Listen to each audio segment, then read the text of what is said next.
कई स्टूडेंट मेरे को पूछते हैं कि सर असिस्टेंट प्रोफेसर के सैलरी कितना होता है ये बताइए। तो देखिए असिस्टेंट प्रोफेसर का सैलरी डिपेंड करता है कौन सी कॉलेज में उनका जॉब लग रहा है, बट मेजरली डिपेंड करता है उनका पे लेवल क्या है। पे लेवल 10 है, 11 है, 13 है, 14 है, उसके हिसाब से होता है राइट। 12 तक देखा मैंने, ये 13 14 भी असिस्टेंट प्रोफेसर के बाद जब एसोसिएट प्रोफेसर बनता है फिर प्रोफेसर बनता है तो उसके हिसाब से होता है। तो मेजरली जितना भी देखा मैंने जगह पर तो जो सैलरी स्टार्ट होता है वो क्या होता है, पे लेवल 10 के हिसाब से होता है। तो पे लेवल जो 10 होता है उसमें जो उसका रेंज होता है बेसिक कितना होता है, 57,700 रुपीज़ से लेके 98,200 रुपीज़ तक का उसका क्या होता है, ये होता है आपका पे स्केल होता है। सो जब इतना आपका पे स्केल होता हो तो उसका सैलरी लगभग कितना बनेगा, 75 के आसपास बनेगा पर मंथ। खास बात सुनिएगा यहाँ पर एक बात, ये हो गया आपका किस केस में, ये हो गया आपका कॉलेजेस केस में हो गया, डिफरेंट डिफरेंट कॉलेजेस केस में। अगर आप सिंपल बीएससी एमएससी कॉलेज में जाते हैं, यूएससी नेट क्वालिफाई करके पीएचडी होल्डर हैं या फिर यूएससी नेट हैं, तो आपका सैलरी इन जनरल इतने होते हैं, 75 के आसपास होते हैं। लेकिन आप बीटेक कॉलेज में जाते हैं लाइक आईआईटीज़ में, एनआईटीज़ में, तो आपका सैलरी 1 लाख के आसपास होता है। कभी कभी देखा कुछ लोगों ने मेरे को बताया 1,20,000 भी उनका गया है सैलरी। ठीक है, वो डिपेंड करता है। टेक्निकल कॉलेजेस का टीचर का सैलरी ज़्यादा होता है as compare to science colleges के सैलरी के टीचर, पहला। दूसरा, अगर कोई सेंट्रल यूनिवर्सिटी है उसमें सैलरी ज़्यादा होता है as compare to state government university.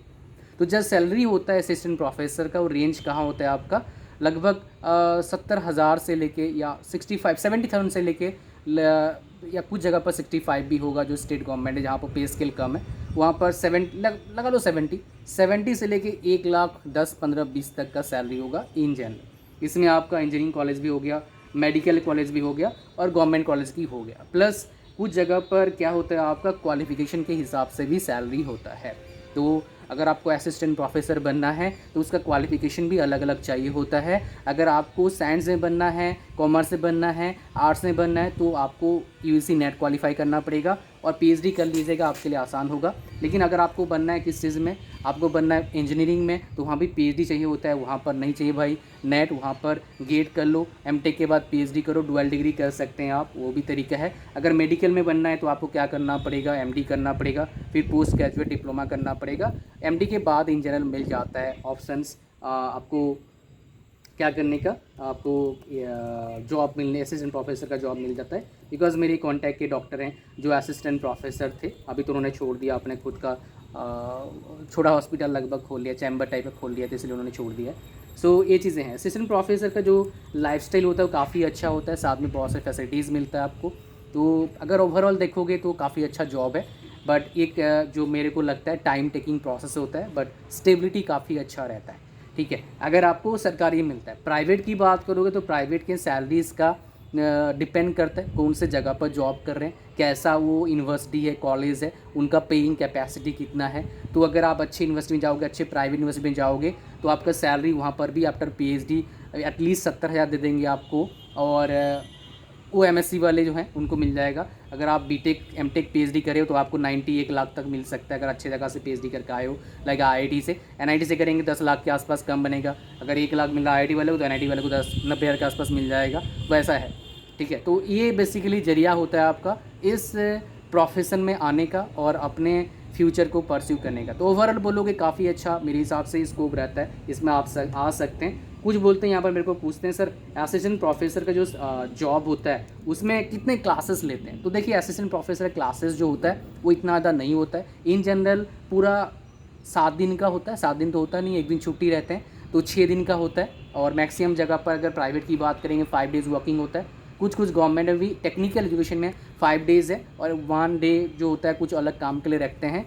तो इन जनरल उनका लगभग 10 से 14 के आसपास उनका वर्कलोड रहता है, मतलब लगभग हर दिन 2 क्लास उनको लेना पड़ता है। और इन जनरल सप्ताह में उनका 3 लैब होता है या 2 लैब होता है, डिपेंड करता है कौन से कॉलेज में कर रहे हैं, कितने बच्चे। तो ये वर्कलोड रहता है। वर्कलोड टोटल लैब और क्लास मिला के मैक्सिमम टू मैक्सिमम 20 होता है, उससे ज़्यादा नहीं होता है। प्राइवेट में कुछ कुछ जगह पर 20 भी होता है, कुछ जगह 25, कुछ जगह 28, वो डिपेंड करता है। 28 मतलब क्या होता है, और कुछ जगह पर 6 डेज़ वर्किंग भी होता है, कुछ जगह पर 5 डेज़ वर्किंग होता है। डिपेंड करता है कौन से जगह पर आप जा रहे हैं, सबका सेम नहीं होता है। प्राइवेट का अपना खुद का रूल होता है, सरकारी में भी सेम नहीं होता है, अलग अलग होते हैं। बट सरकारी में आपको बोलूँगा काफ़ी ज़्यादा एक बोल सकते हो छुट्टियाँ बहुत मिलते हैं, और फैसिलिटीज़ बहुत अच्छे मिलते हैं, प्लस एक रुतबा है भाई ग्रुप ए आप बन जाते हैं जॉब करने वाले। तो ये काफ़ी चीज़ें काफ़ी अच्छा प्रोफेशन मानता हूँ मैं। रिसेंटली मेरे एक स्टूडेंट के भाई का जॉब लगा है बिहार में असिस्टेंट प्रोफेसर का, तो इसलिए मेरे को ज़्यादा अच्छा पता है इसके बारे में। उसका पॉलिटेक्निक कॉलेज में लगा है, तो आप पॉलिटेक्निक कॉलेज में भी असिस्टेंट प्रोफेसर बन सकते हैं। सैलरी लगभग वही बिहार में 70-75 के आसपास बन रहा है उनका पर मंथ। तो स्टार्टिंग में काफ़ी अच्छा है। उन्होंने बस एमटेक किया था एनआईटी से, और तो आप भी अगर आप बनना चाहते हैं तो डेफिनेटली एक टारगेट करिए। और सरकारी में बनने के लिए आपको एंट्रेंस देना पड़ेगा, और कहीं कहीं इंटरव्यू होता है, कहीं कहीं नहीं होता है, वो तो चाहिए होता है। बट ओवरऑल मैं बोलूँगा काफ़ी अच्छा ये बेसिकली जरिया है जॉब करने का और पैसे कमाने का और अच्छा स्टेबल लाइफ जीने का। ये काफ़ी अच्छा पोजीशन भी मिलता है और काफ़ी अच्छा है। मैं तो रिकमेंड करता हूँ, अगर आपको पसंद है टीचिंग जॉब तो डेफिनेटली आप इस फील्ड में जा सकते हैं। Thank you very much watching. Like share comment subscribe. God bless you.